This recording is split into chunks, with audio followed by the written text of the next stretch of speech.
famous Harlem Globetrotters head for the sports palace of West Berlin, the most beleaguered city on earth.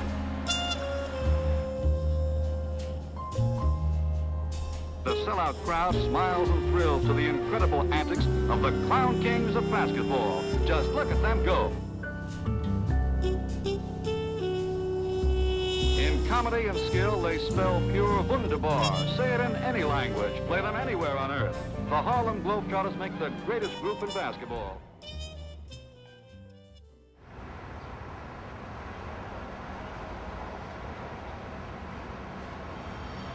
When I started telling this story, it was about how my dad played for the Harlem Globetrotters for 18 years.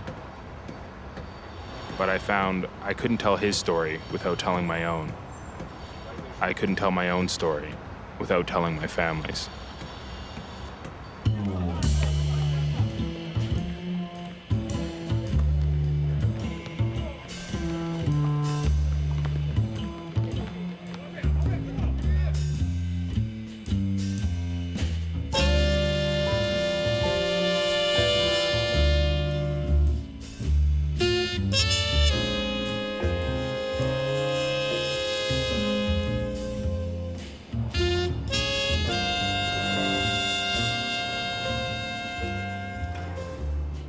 I was skinny, tall. They called me frail Mel.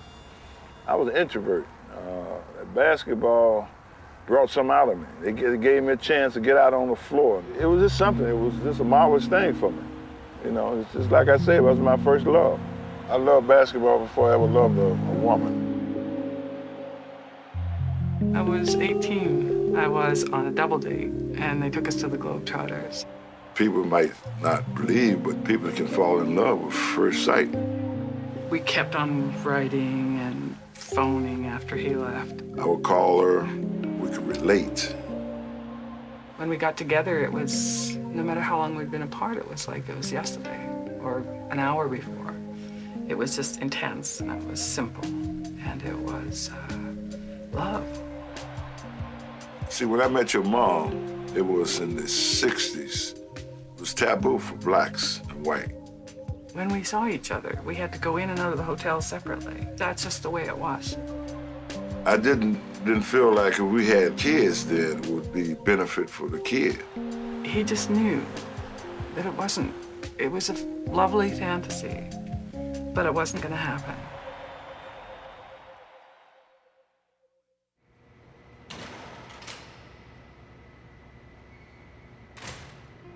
I started working with kids when I was in university. I went to Tennessee State for 4 years to teach. To make a person a better basketball player, you have to teach a person how to be a good person. It just goes with basketball. It's a part of basketball. Have a coaching aspect, man. I still relate that to a father. A father have to coach his son in all types of life.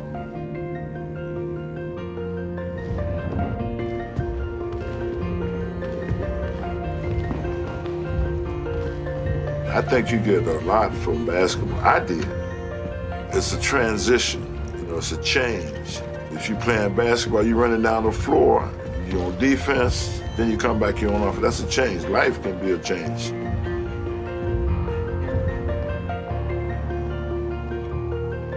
There was a period of a few months, I think, when we hadn't been in touch, and I called and a woman answered. And then he came to the phone and he just said, "I'm married." All right. And he wrote a very short letter, I still have it. It says, "Please do not contact me anymore." Oh. You must have been heartbroken. I was.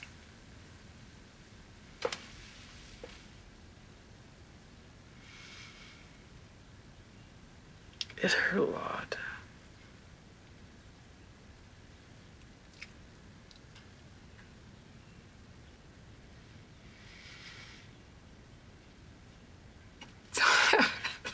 After all these years. I think I cried almost every day for a year after he came here. Just letting out all the feelings that I basically kept inside.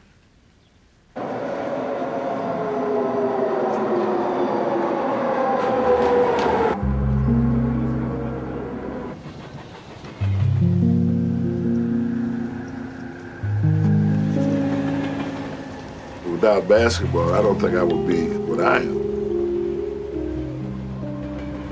You know, it's just like playing music. I used to listen and watch those dribblers with the Globetrotters. They would dribble and hit different spots. That sound and rhythm is what made me as a good basketball player.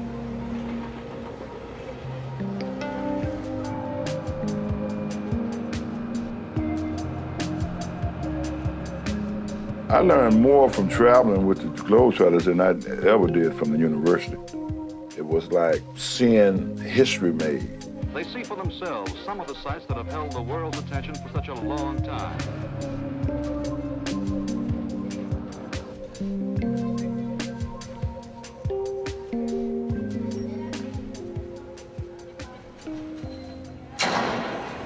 Keep your head up, dribble, dribble. Keep it going, keep it dribbling. Go take it out, you go to your spot. Hustle, Yellow, hustle. Shake hands, guys, shake hands.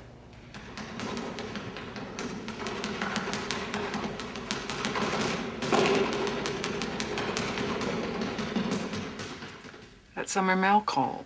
He was coming through Vancouver. His feelings hadn't changed. So we spent a couple days together when he was here.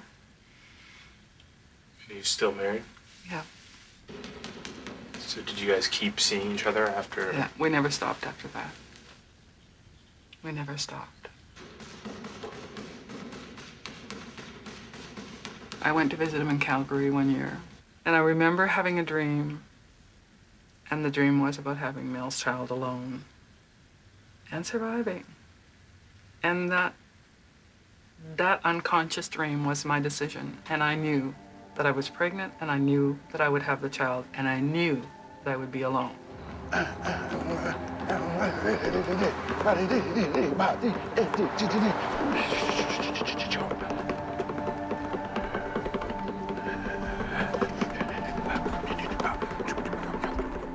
When I was growing up in Vancouver, some of my best friends were mixed.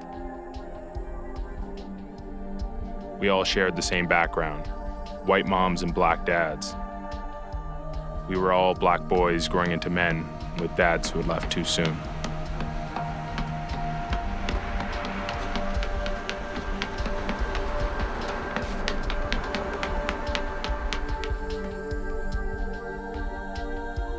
With my mom, that was my dad and mom.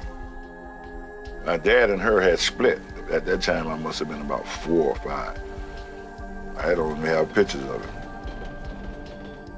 A lot of times, as a black kid coming up in Chicago, it was too much downing the kids, not giving the kids a push that you can do this. If it wasn't for my mom, I would have been in the penitentiary, I've been dead now. It was tough growing up. Oh yeah, it was tough growing up from a 14-year-old mama. My mama had me when she was 14. My daddy left, in which it affected me in a lot of ways. My mother had a lot of boyfriends and they used to fight her and beat her up. So I had to grow up and be strong so I can beat them up to keep them from beating her up. You know, that's what happens around the environment, the situation you're in, you know. But I always said that, you know, when I had kids, I wouldn't do that. But in some ways I did it, you know, from traveling on the road a lot, and then with me and your mom, you know, it took me enough time to come back with you guys, you know. It's one of those things. You had to live with it.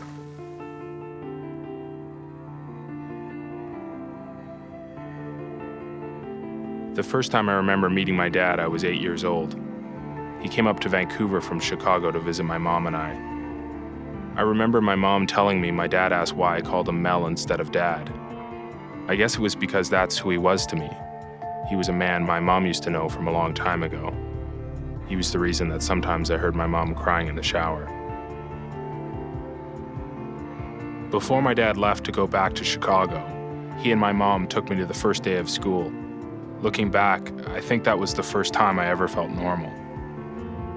You had met him briefly when you were 8, and you longed for your father, longing to be acknowledged, longing to have a father.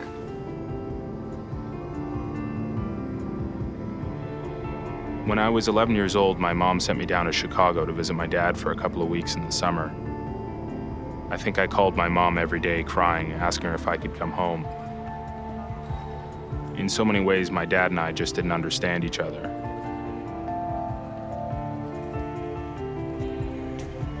At the end of the summer, my mom told me my dad was going to come up and live with us. I remember my dad arriving with all his bags into our tiny little apartment. I was happy and terrified, all at the same time.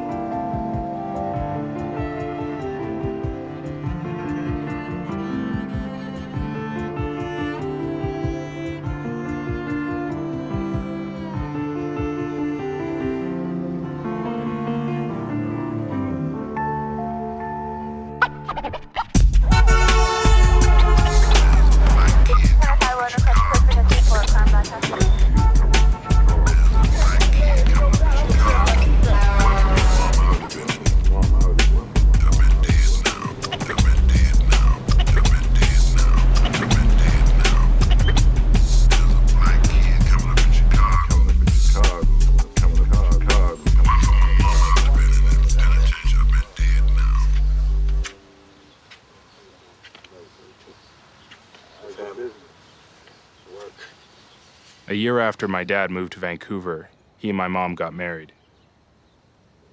That was the first time I met my brother.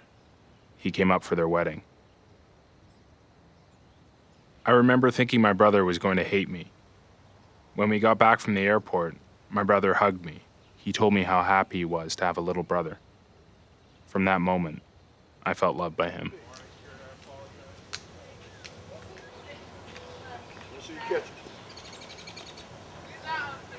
Step with your left.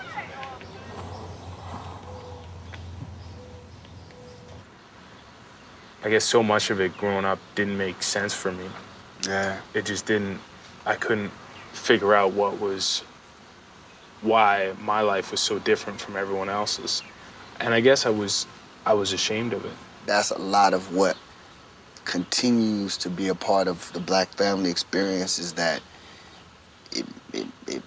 it may not all, quite supposedly fit together perfectly, but this is family, And my mother always been big on family. I think more than anything else, it's been the way she loves has allowed me to be in the place that I am with him. If she was a different kind of woman, I probably wouldn't have a relationship with him at all. Because she was deceived,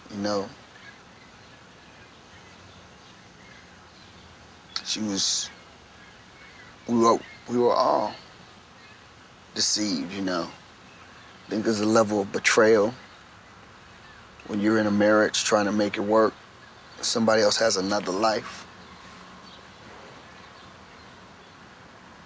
It's a lot of stuff that families don't talk about, we just move, just keep moving.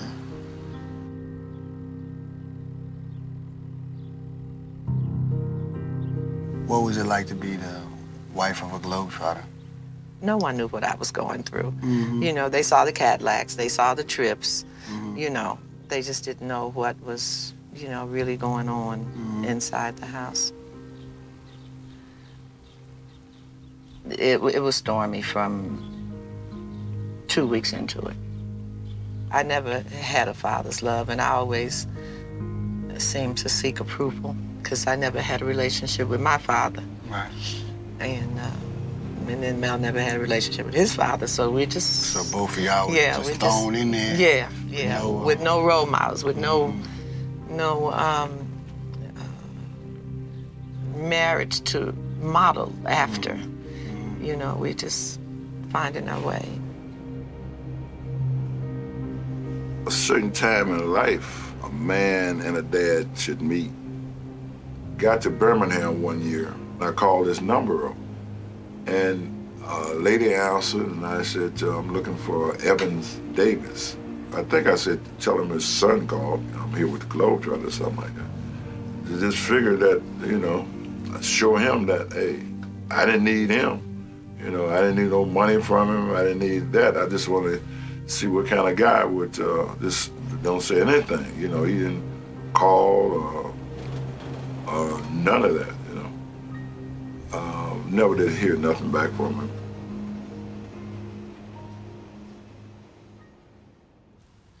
We were arguing. We were in this very room arguing one night.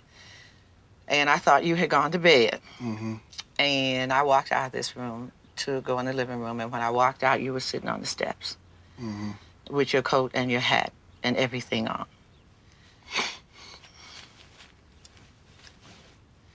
And I said, I thought you were in bed. And you said, if you leave here tonight, I'm going with you. He said, you're not going to leave me again. Because I had left a few times.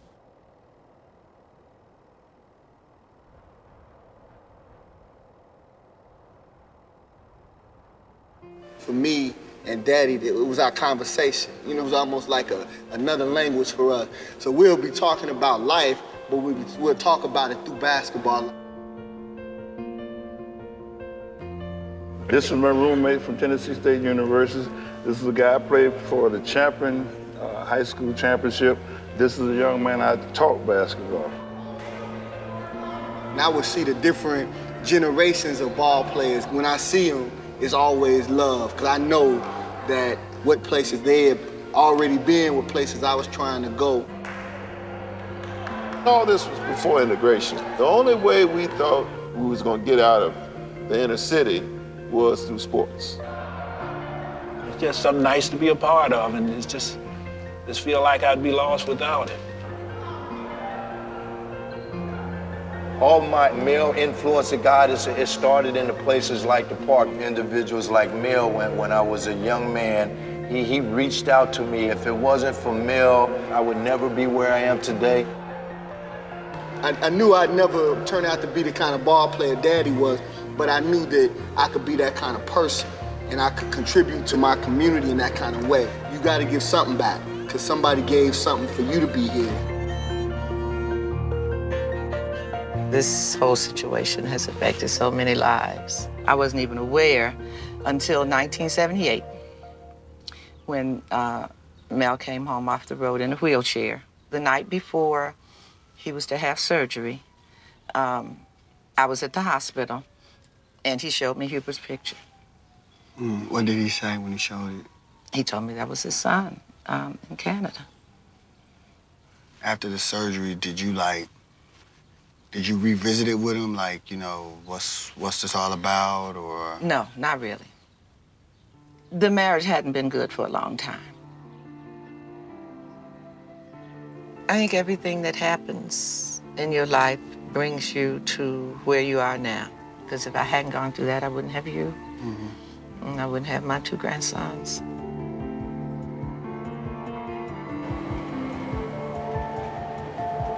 When my dad moved to Vancouver, everything changed. In some ways, things were harder than when he wasn't there. I remember being scared of my dad a lot. But underneath that fear, I always felt a deep sense of love for my dad. I realize now, he was trying to teach me how to become a better man from his mistakes. Your dad being in your life at the time he was a life changer for you. And he knew that. That's why he came. I came here to visit you guys and looked at you, and I thought of myself. You know, I was really searching for myself in a sense.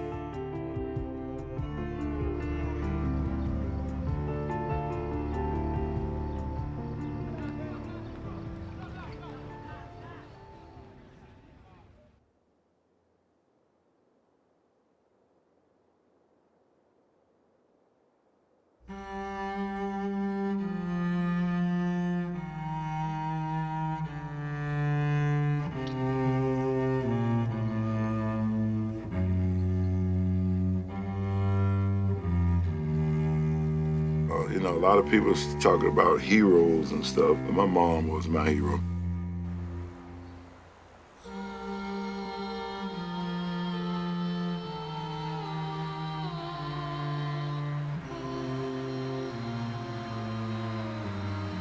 Yeah, she put something into y'all's spirit, man. She's, both of you guys, she put something in you. Because I can see it in the way you guys go about trying to conquer whatever you're gonna try to do. And that's her. That's her. To see my sons progress the way they progress, I couldn't be no prouder for two men. They can take me away now, I'd be satisfied.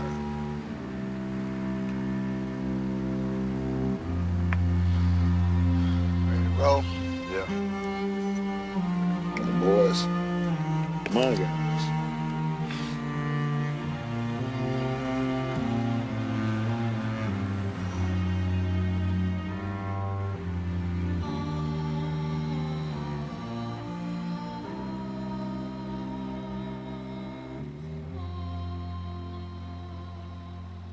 Man, this house brings back memories, man. We had some good times in here and some bad times.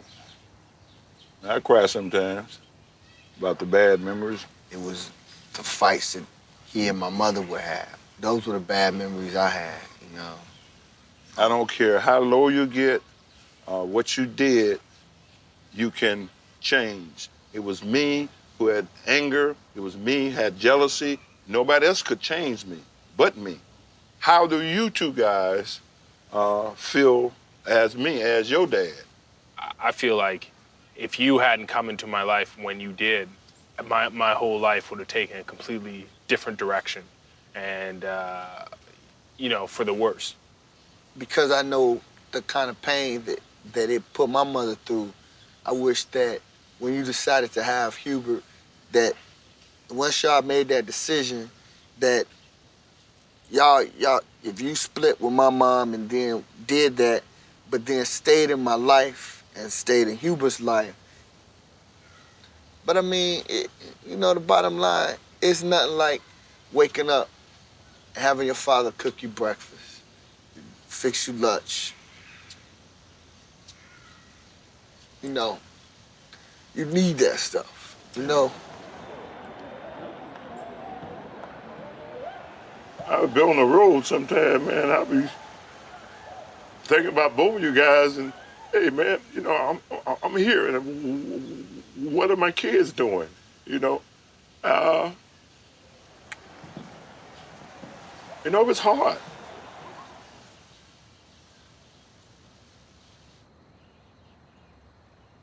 You know, I realized that I had never really written anything to Dad saying, this is what my experience has been being your son. So I got up, started thinking about it, and just started trying to get it all out on paper of what this relationship has been about for me. There's some things that I had to figure out, painful. There's some things I never had to figure out, thankful. I had to figure out how to be honest to my son's mother, to be a husband to their mother, and not to try to own their mother, my wife, my woman, to keep my hands off of my son's mama, to heal my past pains so that I have room to absorb my son's pains when they come.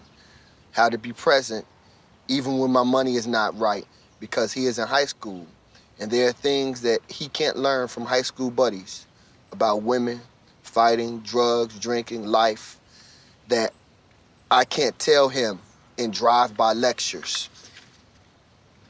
But there are other things that I did not have to figure out, things you taught me well.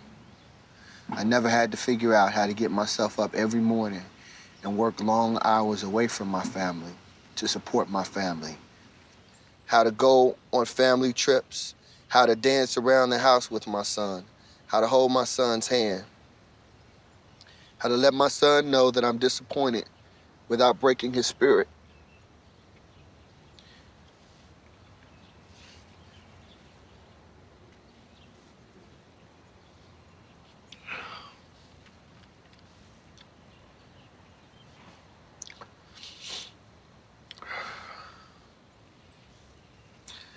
How to show my son how to take something apart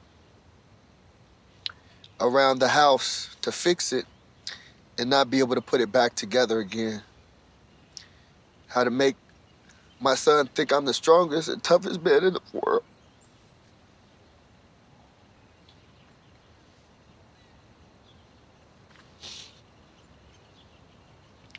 How to cry in front of my son. How to blame their mother for being late to everything.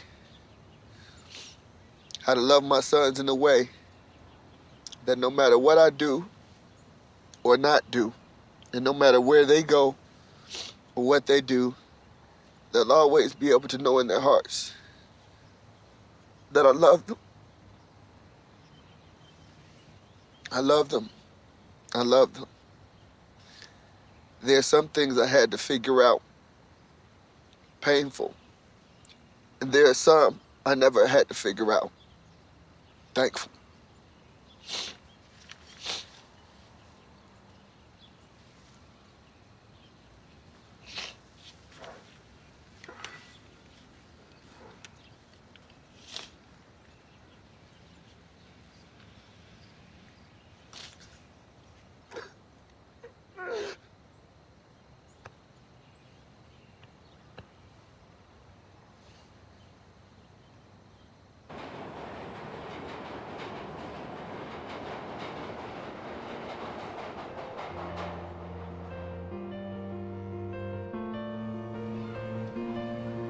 Each one of us is born with a set pattern in life. It is handed down to us from our parents, as it was handed down to them from theirs. Each generation reliving the past. But sometimes a new pattern emerges, a path allowing us to change our lives in a profound way. For me to truly understand my dad, I had to know where he was coming from. And to really understand my family, I had to see what they had been through. In telling their story, I changed the direction of my life.